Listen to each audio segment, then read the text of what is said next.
el caso de la filtración de datos personales de millones de ecuatorianos, incluidos 6 millones de niños, ha encendido las alarmas respecto de los riesgos que aquello podría conllevar por el tiempo que dicha información tan delicada estuvo colgada en la nube.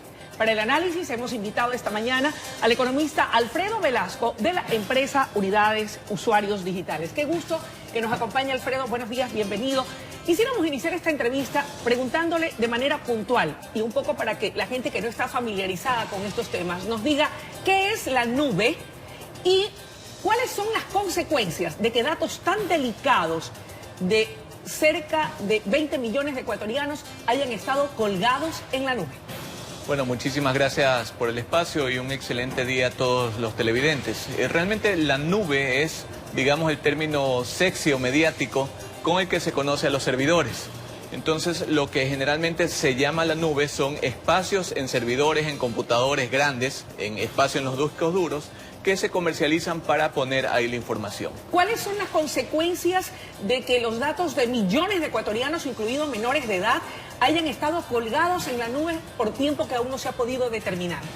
Esto aquí es un tema gravísimo porque la información realmente de casi 7 millones, porque son 6.700.000 menores, es información bastante completa, es información personal, o sea, dirección, email y todo lo demás, más datos de parentesco, más datos bancarios, más datos de propiedad de autos. Entonces, esto de aquí permite un perfilamiento y seguramente, como hemos visto, o como las personas que estamos siguiendo el tema de los ataques informáticos, esto de aquí permite un ataque de ingeniería social bastante sofisticado. ¿Qué quiere decir esto de ataque de ingeniería social bastante sofisticado? Para que nuestros televidentes lo entiendan mejor. Claro, partiendo de que las personas generalmente utilizamos para recordar nuestras claves nombres o fechas especiales.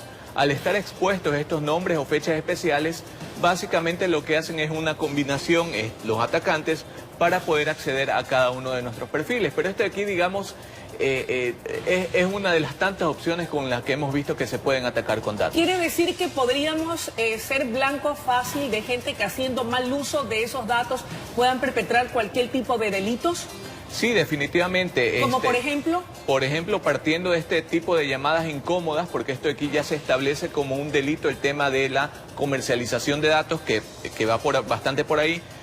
Podemos hablar del tema de secuestro, de robos y todo este tipo de cosas, hasta incluso con el perfilamiento que tienen, hasta afectar incluso la democracia en épocas electorales. Ahora, dígame una cosa, hecho el daño, ¿hay alguna forma de poder revertirlo? ¿Hay alguna forma de que podamos evitar que una vez colgada información tan delicada en la red podamos precisamente evitar ser objeto de un secuestro, de un robo, de acceso a nuestra información financiera y bancaria? Bueno, aquí el tema tiene varias aristas. Por un lado, el tema de familia o de los ciudadanos, que nos toca obviamente primero cambiar las claves, que es lo que he visto que se ha venido pidiendo, especialmente si uno la tiene relacionado con nombre y fechas especiales. Recomendaciones honestas, entonces, ¿qué hacemos? Así es. Cambio de claves. Primero, cambiar la clave. Segundo, nos toca validar ya con otro tipo de información cuando nosotros tengamos familiares o cuando tengamos un menor de edad, cuando le damos cierta referencia. Generalmente al menor se le valida la información o se le da cierta confianza cuando se habla, por ejemplo, del tipo de carro que tiene, del nombre del papá, del nombre de la mamá, del tío, del abuelo. Lastimosamente todo este tipo de información se ha filtrado, entonces toca ser un poco más escépticos cuando nos envíen este tipo de información para nosotros poderla validar con algún tema especial que no esté filtrado dentro de esto de aquí. Ahora, economista Velasco, el ministro de Telecomunicaciones aclaró, sin embargo, en su momento, tan pronto estalló esta información, que Ecuador no había sufrido ni hackeo ni ciberataque cibernético, es decir, que no habíamos tenido este tipo de eventualidades, sino más bien el robo de datos por parte de 2 exfuncionarios del gobierno anterior. ¿Ese es un tema político? ¿Puede dejarnos tranquilos esta aclaración del secretario de Telecomunicaciones? Definitivamente no nos deja tranquilos para nada. ¿Por qué? Porque si una empresa tiene estos datos, esto aquí significa que no es la única empresa. Esto aquí hay que ser bastante claros en este aspecto. Lastimosamente, y se da muchísimo por por sentado que no es la única empresa que habría tenido estos datos. ¿Esto se pudo haber evitado, economista Velasco? Definitivamente. ¿Cómo? Definitivamente estableciendo protocolos o estableciendo, si es que no los tienen, establecerlos actualmente. De ahí vienen una serie de factores, por ejemplo, actualmente sociedad civil, que es la parte que nosotros como usuarios digitales representamos o somos parte. Estamos hablando de una estrategia de ciberseguridad que no solamente tiene que ver con la infraestructura crítica del Estado, sino también con la defensa de cada uno de los ciudadanos en el ciberespacio. Específicamente y hablando de adoptar medidas de seguridad, el ministro de Telecomunicaciones ha dicho que los datos de las entidades públicas se almacenarán en el data center de la Corporación Nacional de Telecomunicaciones, CNT, y además ha indicado que para este día se tiene previsto por parte del Ejecutivo enviar a la Asamblea Nacional el proyecto de ley de protección de datos. ¿Cuánto ayudarán este tipo de medidas? Las medidas ayudan en tanto y en cuanto realmente se adopte unos protocolos y se interioricen medidas. El tema de centralizar la información realmente a nosotros sí nos llena de escepticismo, digamos, como una medida o como una solución.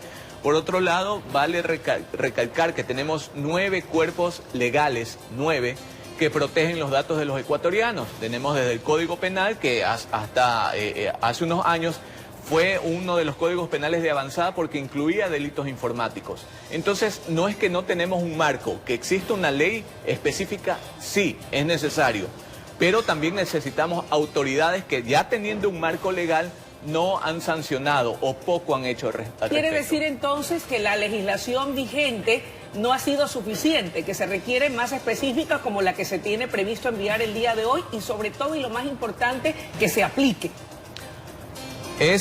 Tenemos una legislación vigente. Bien. Que es sancionatoria, que debería haber por lo menos sancionado después de que se cometió el delito. Pero hemos visto que poco o nada, porque aquí, valga aclarar, no es la primera filtración que existen de datos personales, han existido varias. Nosotros como organización hemos levantado las alertas, lastimosamente no hemos tenido respuesta. ¿De cuántas estamos hablando en el caso de unidades digitales? De parte de usuarios digitales, que es nuestra organización, hemos alertado de 4.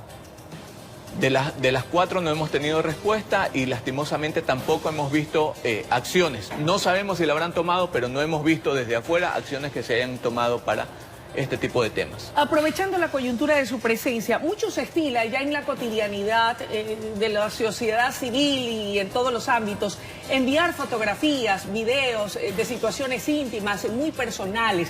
¿Hasta dónde es seguro el poder transmitir o enviar ese tipo de videos o información a través del WhatsApp, por ejemplo? ¿Es seguro?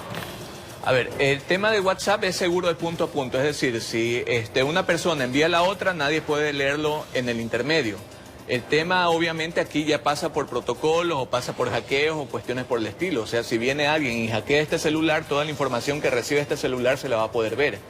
Ahora, el tema de pasar material íntimo sexual realmente es válido, es parte de la sexualidad. El tema es las personas a las cuales nosotros las estamos compartiendo, si son personas realmente de confianza. Lastimosamente, a veces pensamos que la persona con la que estamos confiamos plenamente y finalmente nos termina utilizando ese material contra la otra persona. Colgado en las redes. Sí, nosotros hemos tenido algunos casos en los cuales no solamente han habido amenazas de colgar información de material de índole sexual, sino también hemos tenido casos nosotros en donde de alguna manera se extorsiona o se presiona a la expareja para volver exponiendo su vida íntima a los familiares, trabajo y así básicamente arruinarle la vida. ¿Cómo prevenirlo o evitarlo? Siendo muy cuidadosos a quién le compartimos la información esencial. En primer lugar, conocer a las personas con las cuales nosotros estamos. Lastimosamente, a veces nos confiamos en muy poco tiempo sí. con las personas con las que estamos y terminamos enviando este tipo de material. Señor productor, una pregunta final. ¿El Estado ecuatoriano está en el riesgo de poder sufrir un hackeo de sus cuentas de datos públicos como lo que ha ocurrido o un ciberataque o no? Digamos desde afuera, porque no somos parte del gobierno, pero desde afuera hemos visto de manera sostenida un incremento en los niveles de seguridad que ha asumido el Estado ecuatoriano. Lastimosamente nosotros no somos del gobierno, no hemos hecho auditoría, no podríamos nosotros dar fe, pero hemos visto avances progresivos, constantes en cuanto al tema de materia de seguridad, de protección de la infraestructura, de lo que tiene que ver con el ciberespacio. Gracias por su presencia esta mañana. Gracias a ustedes. Amigos televidentes, hemos tenido la presencia en vivo del economista Alfredo Velasco de Usuarios Digitales, dándonos importantes recomendaciones de cómo precautelar datos personales que en malas manos puede traer repercusiones y consecuencias nefastas para nosotros. Momento de una brevísima pausa y enseguida regresamos con mucho más desde la noticia Primera Emisión.